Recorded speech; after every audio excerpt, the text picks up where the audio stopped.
and welcome to our channel PharmaPhilic. இன்னைக்கு நம்ம PharmaPhilic சேனல்ல எதை பத்தி பார்க்க போறோம்னா அனிமல்ஸால நேச்சுரல் டிசாஸ்டர்ஸை முன்கூட்டியே அறிய முடியுமா? நீங்க அப்படி நினைக்கிறீங்களா? கண்டிப்பாக எல்லாரும் இந்த மாதிரி ஒரு விஷயம் கேள்விப்பட்டிருப்போம். இப்போ கூட டர்க்கி அண்ட் சிரியாவில் சில வீடியோஸ் வைரல் ஆச்சு. அந்த எடுத்து பார்க்குற அந்த சமயத்தில் டாக்ஸில் ரொம்ப வியர்டாக சவுண்ட்ஸ் எழுப்புற மாதிரி, பேர்ட்ஸில் அதுங்க நெஸ்ட்டு விட்டுட்டு ரொம்ப தூரமாக பறந்து போகிற மாதிரி, ஸோ அவையாக போகிற மாதிரி இந்த மாதிரி வீடியோஸ்லாம் நம்ம பார்த்துருப்போம். அதெல்லாம் நிறைய வைரல் ஆச்சு. ஸோ அப்போ அனிமல்ஸ்க்கு அந்த கெப்பாசிட்டி இருக்கா என்ன?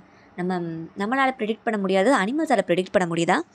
அப்போ அனிமல்ஸையும் யூஸ் பண்ணி நம்மளால் முன்கூட்டியே எல்லாத்தையும் காணிச்சு பீப்புளை அவேர் பண்ண முடியல. இதை பற்றி நம்ம இன்றைக்கி வீடியோவில் தெரிஞ்சுக்குவோம் வாங்க. ஃபஸ்ட்டு நம்ம இதை பார்க்குறதுக்கு முன்னாடி நமக்கு எல்லாருக்கும் நம்ம தமிழ்நாட்டில் இருக்கிறனால 2004 சுனாமி பற்றி எல்லாருக்கும் கண்டிப்பாக தெரிஞ்சிருக்கும். ஸோ அதில் டசன்ஸ் ஆஃப் கண்ட்ரீஸ் பாதிக்கப்பட்டுச்சு. ஸோ அந்த சுனாமினால் 2,25,000 பேர் இறந்து போயிருக்கதா நியூஸ் இருக்குது. ஸோ அப்போ நிறைய பேர் வீடுகளிலேருந்து நிறைய பேர் பாதிக்கப்பட்டாங்க. ஸோ அப்போ மக்கள்கிட்ட கேட்கும்போது கண்ணால் பார்த்ததா சொல்கிற விஷயங்கள் என்ன அப்படின்னு பார்த்தோன்னா, யானைகள்லாம் மேலே கொஞ்சம் நல்லா மேடாக இருக்க பகுதிகளை நோக்கி ஓடினதாகவும், ஃப்ளமிங்கோ இனத்து பறவைகள்லாம் அதுங்க கீழே இருக்க நெஸ்ட்லாம் அபேண்டனாக பண்ணிவிட்டு அதுங்க தூரமாக கொஞ்சம் ஹையர் லெவலில் இருக்கிறதுக்கு போகிற மாதிரியும், டாக்ஸ்லாம் ரொம்ப சேஃபான பிளேசஸ்லேயே ரொம்ப பதுங்கி இருந்த மாதிரியும், இந்த மாதிரிலாம் வியர்டாக பிஹேவ் பண்ணதை நாங்கள் பார்த்தோம் அப்படின்னு சொன்னவங்களும் இருக்காங்க. அதே மாதிரி தாய்லாண்ட்லேயும் அப்படி தான், அந்த பீச் பக்கத்தில் இருந்த பஃபலோஸ்லாம் ரொம்ப வியர்டாக பிஹேவ் பண்ணி அதுங்களாம் அடிச்சு பிடிச்சிட்டு ஓடின மாதிரியும், அதே மாதிரி அந்த அனிமல்ஸ்லாம் அப்படி பிஹேவ் பண்ணுறதை பார்த்து சில பேர் சில சர்வைவர்ஸ் இருக்காங்களா, ஸோ அவங்களாம் நாங்கள் அனிமல்ஸ் அந்த மாதிரி வியர்டாக பிஹேவ் பண்ணது என்னவாக இருக்கும் அப்படின்னு நினச்சி தான் நாங்கள் ஓடி போய் தப்பிச்சோம் அப்படி சொன்ன சர்வைவர்ஸ்லாம் நிறைய பேர் பேட்டி கொடுத்துருந்தாங்க. ஸோ அப்போ இப்போ தான் இதெல்லாம் 2000s அந்த மாதிரி பார்க்கப்பட்டதா, இப்போ நடந்த இன்சிடென்ட் தானா, இப்போ தான் அனிமல்ஸ் இந்த மாதிரி நடந்துக்குதா அப்படின்னு கேட்டால் அதுதான் இல்லை. ஹிஸ்ட்ரியில் நம்ம போய் பார்த்தோன்னா 373 BCயில் க்ரீக்கில் இருக்க ஒரு சிட்டி ஹெல்லிஸ் அப்படிங்கிற சிட்டியில் ஒரு பயங்கரமான எர்த்குவாக் வந்திருக்கு.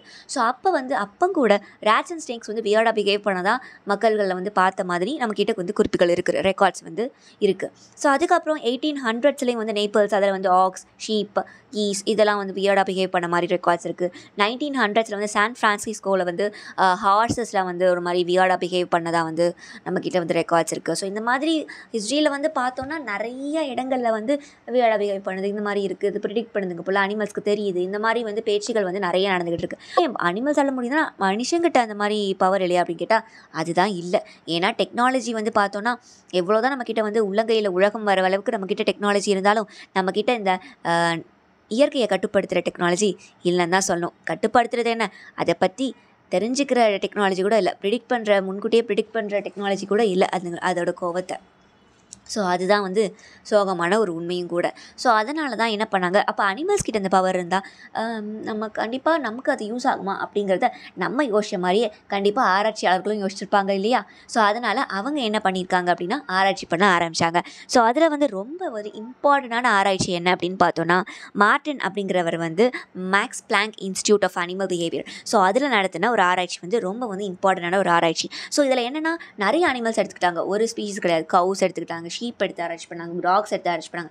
எல்லாத்தையும் எங்கே வச்சு ஆராய்ச்சி பண்ணுறாங்க அப்படின்னா அடிக்கடி எர்த்குவாக்ஸ் வரும்ல, ஸோ அந்த மாதிரி இடங்கள்லாம் இந்த அனிமல்ஸை வச்சு ஒவ்வொரு லேப்லையும் வச்சு ஆராய்ச்சி பண்ண ஆரம்பித்தாங்க. ஸோ இப்படி ஆராய்ச்சி பண்ண ஆரம்பிக்கும் போது அவங்க சொன்னது, அவங்க ஆராய்ச்சி பண்ண பீரியட்குள்ளே அவங்க பார்த்த குவாக்ஸ் எவ்வளோ அப்படின்னா 18,000 குவாக்ஸ் பார்த்துருக்காங்க அப்படிங்கிறத சொல்கிறாங்க.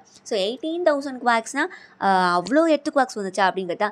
அது கிடையாது. குவாக்ஸ்னு அவங்க எதை சொல்கிறாங்கன்னா மைல்டாக ஷேக் ஆகலாம். ஸோ மைல்டு அதிர்வில் 0.4 மேக்னிடியூட்லேருந்து கிரேட்டஸ்ட் எர்த்குவாக் வர, அது எல்லாத்தையும் கணக்கு போட்டு தான் அவங்க 18,000 சொல்கிறாங்க. ஓகேவா? இதில் ரொம்ப ஸ்ட்ராங்கரான எர்த்குவாக்குன்னு பார்த்தா அதில் ஒரு 8 ஸ்ட்ராங் எர்த்குவாக்ஸ் தான் ப்ரிடிக்ட் பண்ணியிருக்காங்க. ஸோ 8 தான் கொஞ்சம் ஸ்ட்ராங்கான எர்த்குவாக் அப்படின்னு பார்த்தோன்னா. ஸோ இதில் அனிமல்ஸை தானே வச்சு டெஸ்ட் பண்ணியிருக்காங்க. ஸோ அப்போ அனிமல்ஸ் எத்தனை எர்த்குவாக்ஸ் வியர்டாக பிஹேவ் பண்ணிச்சு? இந்த 8 ஸ்ட்ராங்கான எர்த்குவாக்கில் அனிமல்ஸ் வியர்டாக பிஹேவ் பண்ண எர்த்குவாக்ஸ் 7. ஸோ 7 எர்த்குவாக்ஸ்லையுமே அனிமல்ஸ் அதுங்க பிஹேவியரில் சேஞ்சஸை கண்டிப்பாக காட்டியிருக்கு. ஓகேவா? ஸோ இதில் பார்த்தோன்னா எப்போ காட்டுது அப்படின்னு பார்த்தோன்னா 20 hours பிஃபோராகவே. ஸோ கிட்டத்தட்ட ஒரு நாளுக்கு முன்னாடியே அதுங்க ப்ரிடிக்ட் பண்ணுற பவர் அதுங்களுக்கு இருக்குது. ஏன்னா நம்ம எவ்வளோ சீக்கிரம் ப்ரிடிக்ட் பண்ணுறோமோ அவ்வளோ சீக்கிரம் தான் நல்லது. இப்போ அனிமல்ஸாலே ப்ரிடிக்ட் பண்ண முடிஞ்சாலும் ஒரு 5 நிமிஷத்துக்கு முன்னாடி பண்ண முடியுது அப்படின்னா அது வேஸ்ட். ஸோ அதனால் அனிமல்ஸ் கிட்ட இருக்க பவர் எவ்வளோ கிட்டத்தட்ட ஒரு நாள் 20 ஹார்ஸ்க்கு முன்னாடியே வந்து அனிமல்ஸ்லாம் வியர்டாக பிஹேவ் பண்ண ஆரம்பிச்சிச்சு. மணி கணக்கு எப்படி டிஃபர் ஆகுது அப்படின்னு பார்த்தோன்னா, அதுங்க எவ்வளோ கிட்ட இருக்கோ, இப்போ ரொம்ப எர்த்குவாக் ரீஜன் கிட்ட இருக்கிற அனிமல்ஸ் வந்து சீக்கிரமாகவே வந்து கண்டுபிடிச்சிருது, ரொம்ப சீக்கிரமாகவே கண்டுபிடிச்சிருது. அதுவே வந்து கொஞ்சம் தூரமாக இருக்க அனிமல்ஸ் வந்து கொஞ்சம் கொஞ்சம் அப்படியே டைம்ஸ் வந்து 2 ஹார்ஸ் 3 ஹார்ஸ்ன்னு குறைஞ்சிட்டே வருது. ஓகேவா? இந்த மாதிரி தான் வந்து அவங்க பிஹேவியரல் சேஞ்சஸ் வந்து பார்த்துக்கிட்டு இருந்திருக்காங்க. எவ்வளோ க்ளோஸாக இருக்கோ அவ்வளோ சீக்கிரம் வந்து அது கண்டுபிடிச்சிருது அப்படிங்கிறத வந்து கண்டுபிடிச்சிருக்காங்க. இதுக்கப்புறம் வந்து இதை ஒரு டெஸ்ட் தான் நடந்ததா அப்படின்னு பார்க்காம, இதே மாதிரி சவுத் அமெரிக்காலையும் வந்து ஒரு எக்கலாஜிஸ்ட் எர்த்குவாக் ப்ரோனாக இருக்கிற ரீஜனில் வந்து அனிமல்ஸ் கேமராஸை வச்சு அனிமல்ஸ் மூமெண்ட்டை வந்து ஒரு பார்க்கில் வந்து நேஷ்னல் பார்க்கில் வந்து பார்த்துருக்காரு. ஸோ அனிமல்ஸோட மூமெண்ட்ஸ் எப்படி இருக்குது அப்படிங்கிறத வந்து பார்த்துருக்காரு. அப்போ வந்து அவங்க நோட் பண்ணிகிட்டு இருக்கும்போது ஒரு கிரேட்டஸ்ட் எர்த்குவாக் வருது. ஸோ அதுலேயும் வந்து எப்படின்னா ஒரு 20 டேஸ்க்கு முன்னாடியே வந்து அனிமல்ஸோட நடமாட்டம்ங்கிறது வந்து கம்மியாக ஆரம்பிக்கிறது அந்த இடத்துல. ஸோ கொஞ்சம் பதுங்கி போய் எங்கேயாவது சேஃபாக இருக்கிற மாதிரி தான் அதுங்க விரும்பியிருக்கு. ரொம்ப நடமாட்டம் வந்து முன்னே கம்பேர் பண்ணும்போது அந்த எர்த்குவாக் வரதுக்கு ஒரு 20 டேஸ்க்கு முன்னாடி வந்து அதுங்க வந்து அனிமல்ஸோட நடமாட்டம் குறைய ஆரம்பிச்சிருச்சு அப்படிங்கிறத வந்து அவர் வந்து க்ரேஸ் பண்ணி கண்டுபிடிச்சிருக்காரு.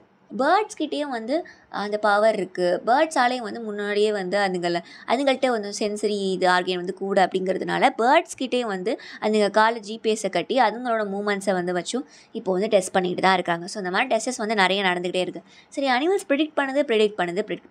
ஆனால் எப்படி ப்ரிடிக்ட் பண்ணுது? அதுங்களுக்கு எப்படி முன்கூட்டியே தெரிய வருது? அதுங்கள்ட்ட நம்மகிட்ட இல்லாத பவர் அதுங்கள்ட்ட என்ன இருக்குது அப்படிங்கிறத நம்ம தெரிஞ்சுக்கணும் இல்லையா? ஸோ அதை பற்றி பார்ப்போம் வாங்க. ஸோ எர்த்குவாக் ஒரு இடத்துல நடக்க போகுதுன்னா அதுக்கு முன்னாடி வந்து ஒரு ப்ரீயாக வந்து அந்த இடத்துல வந்து சில நில அதிர்வுகள் இருக்கும். அதே மாதிரி அந்த இடத்துல வந்து அந்த நிலத்துக்கு கீழே வந்து ஒரு சில ஹோல்ஸ்லாம் வந்து விழுக ஆரம்பிக்கும், அந்த மாதிரிலாம் சொல்கிறாங்க. ஸோ அப்படி விழுகும்போது அங்கே என்ன ஆகுதுன்னா கொஞ்சம் எலக்ட்ரிக்கல் எனர்ஜி, கொஞ்சம் எலக்ட்ரோ மேக்னெட்டிக் ஃபீல்லாம் வந்து அந்த இடத்துல வந்து கொஞ்சம் அதிகமாக ஆரம்பிக்குது அப்படிங்கிறத வந்து ஸ்டடி மூலமாக கண்டுபிடிச்சிருக்காங்க. ஸோ இந்த எலக்ட்ரிக்கல் எனர்ஜியோ இந்த அயனைஸ்டு அந்த காற்றோ இதை வந்து சென்ஸ் பண்ணுற டெக்னிக் வந்து அதுங்கள்ட்ட அனிமல்ஸ் கிட்டே இருக்குது. ஸோ அதனால தான் அதுங்க வியர்டாக பிஹேவ் பண்ண ஆரம்பிக்குதுங்க அப்படிங்கிற ஒரு தியரி இருக்குது. அது மட்டும் இல்லாமல் இன்னொரு தியரி என்ன பார்த்தோன்னா, இரும்பு சத்து வந்து அதுங்கக்கிட்ட அதிகமாக இருக்குது அனிமல்ஸ் கிட்ட. ஸோ அதனால் வந்து அதுங்களால் அந்த எலக்ட்ரோ மேக்னெட்டிக் வேவ்ஸை வந்து அதுங்களால் ஃபீல் பண்ண முடியுது.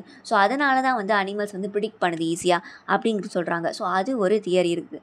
அதே மாதிரி ப்ரீ குவாக்ஸில் வந்து அந்த ஃப்ரீக்வன்சி சவுண்ட்ஸ், ஸோ ரொம்ப வந்து கம்மியாக இருக்கிற நம்ம மனிதர்களால் கேட்க முடியாத சவுண்ட்ஸை வந்து எழுப்புது. அந்த எர்த்குவாக்ஸ் முன்னாடி அந்த சவுண்ட்ஸ் வருது. ஸோ அந்த ஃப்ரீக்வன்சியில் இருக்க சவுண்ட்ஸ் வருது. ஸோ அதெல்லாம் வந்து நம்மளால் பிக்கப் பண்ண முடியல. ஆனால் அனிமல்ஸ் கிட்ட வந்து அந்த சென்சரி உறுப்புகள்லாம் வந்து ரொம்ப நம்மளை விட கொஞ்சம் அதிகமாக இருக்கிறதுனால அந்த ஸ்னேக்ஸு, பேர்ட்ஸ் அண்ட் டாக்ஸ் இந்த மாதிரி சென்சரி இது அதிகமாக இருக்கிற அனிமல்ஸ் வந்து அதை பிக்கப் பண்ணிடுது.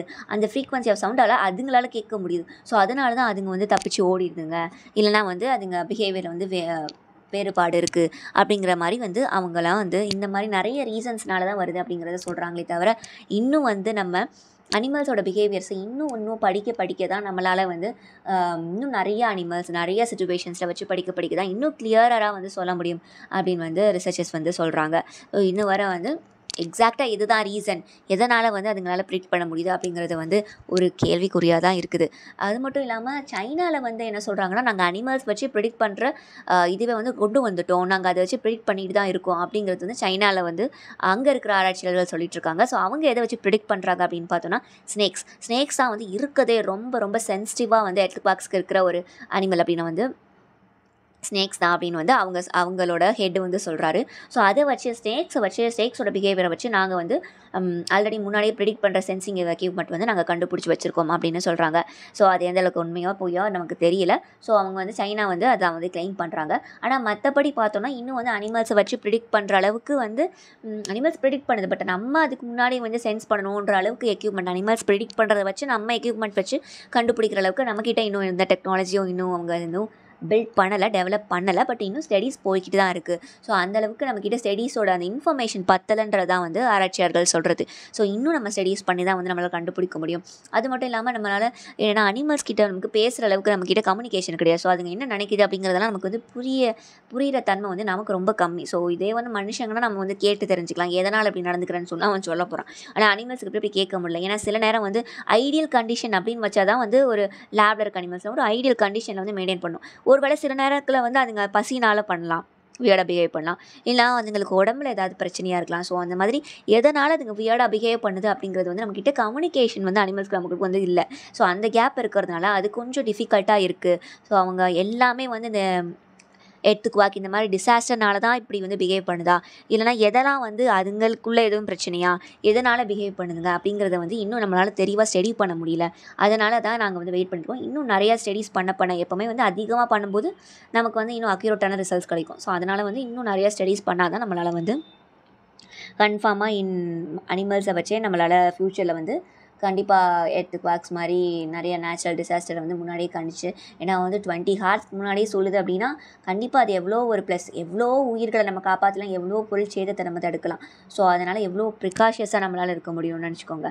ஸோ அதனால் அப்படி ஒரு டெக்னாலஜி வந்துச்சுன்னா நமக்கு ரொம்ப பிற்காலத்தில் வந்து யூஸ்ஃபுல். இப்போதைக்கு இருக்கிற ஸ்டடீஸ் வரையும் நம்ம ஒரு வார்னிங் சிக்னலாக வந்து நம்ம அனிமல்ஸோட பிஹேவியர் வந்து எடுத்துக்கலாம். இப்போதைக்கு நம்மளால் அஃபீஷியலாக இதுதான், இது பண்ணாலே வந்து கண்டிப்பாக வந்து இங்கே சுனாமி வரும் இந்த மாதிரி சொல்ல முடியல. ஒரு ஒரு பார்ட்டாக ஒரு வார்னிங் சிக்னலாக வந்து நம்ம இதை எடுத்துக்கலாம் அப்படிங்கிறதா வந்து ஸ்டடீஸ் மூலமாக சொல்லியிருக்காங்க. ஸோ ஃப்யூச்சரில் நமக்கு வரும் அப்படின்றத நம்ம எதிர்பார்ப்போம். ஏன்னா அதனால் வந்து பல்லாயிரம் கணக்கான உயிர்களை நம்ம காப்பாற்ற முடியும். ஸோ அதனால் ஃப்யூச்சரில் இது வரணும். இந்த ஆராய்ச்சி வெற்றி பண்ணணும். அவ்வளோதான், இன்றைக்கான டாபிக் முடிஞ்சிருச்சு. ஸோ இந்த மாதிரி உங்களுக்கு என்னென்ன டாபிக்லாம் வேணும் அப்படின்னு நீங்கள் ஆசைப்படுறீங்களோ ஸோ அதில் வந்து கமெண்ட்டில் லீவ் பண்ணுங்கள். ஸோ நம்ம சேனலுக்கு வந்து சப்ஸ்கிரைப் பண்ணுங்கள், ஷேர் பண்ணுங்கள். ஸோ இந்த மாதிரி இன்ட்ரெஸ்டடாக இருப்பாங்களே, ஸோ அந்த மாதிரி உங்கள் ஃப்ரெண்ட்ஸ்க்கெலாம் அனுப்புங்க. ஸோ அதனால் வந்து இந்த வீடியோ நிறைய பேருக்கு ஷேர் பண்ணுங்கள். நம்ம சேனலை சப்போர்ட் பண்ணுங்கள். தேங்க்யூ.